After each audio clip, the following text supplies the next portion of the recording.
ஒரு பச்சரிசி மாங்காயை எடுத்து சரன்னு கைவலி பார்க்காம கொஞ்சம் பொறுமையா அதை முழுசா பூ மாதிரி துருவிட்டு கொஞ்சமா ஒரு 1/4 டீஸ்பூன் கடுகு, 1/2 டீஸ்பூன் வெள்ளை உளுந்து, 1 டேபிள் ஸ்பூன் கடலைப்பருப்பு, 2 வரமிளகா காரத்துக்கு, இஞ்சி பொடி பொடியா நறுக்கினது 1 டீஸ்பூன் கணக்குக்கு, 2 பச்சை மிளகா கண்ணுக்கு பார்த்த உடனே தென்படுற மாதிரி அளவுல வெட்டினது, பேருக்கு கொஞ்சம் பெருங்காய பொடி, 1 கொத்து கருவேப்பிலை, உங்க விருப்பத்துக்கு ஏத்த மாதிரி 2-3 டேபிள் ஸ்பூன் வேர்க்கடலை.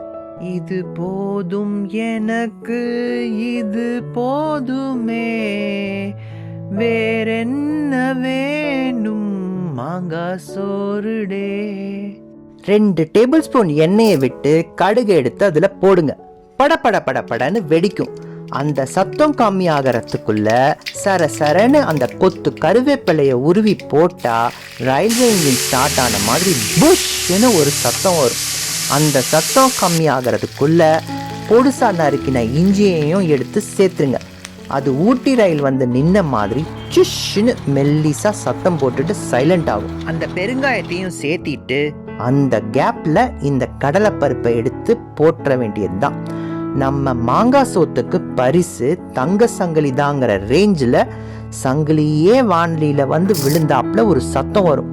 அப்புறம் முத்து முத்தா இருக்கிற வெள்ளை உளுந்தை எடுத்து சேர்த்திட்டு நடுவில் சாப்பிடும்போது ஒவ்வொரு வாய்க்கும் ஒரு கடலைப்பருப்பு வர மாதிரி கொஞ்சம் வேர்க்கடலையை சேர்த்திட்டு முடிக்க வேண்டியதுதான். எல்லாத்தையும் நல்லா போட்டு அந்த வானலியில வதக்கிட்டு வெட்டி வச்சிருந்த பச்சை மிளகாயையும் வரமிளகாயையும் சேர்த்திட்டு ஒரு பெரட்டி விட்டுட்டு துருவி வச்சிருந்த மாங்காயையும் இதுல எடுத்து சேருங்க. மழை பெய்யறாப்புல சத்தம் வரும்.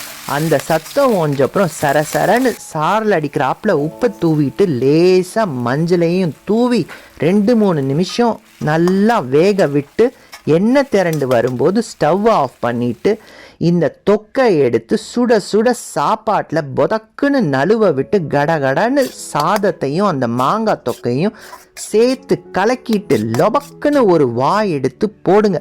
அப்புறம் என்ன, நீங்களும் பாடுவீங்க, வேறென்ன வேணும் இது போதுமேன்னு.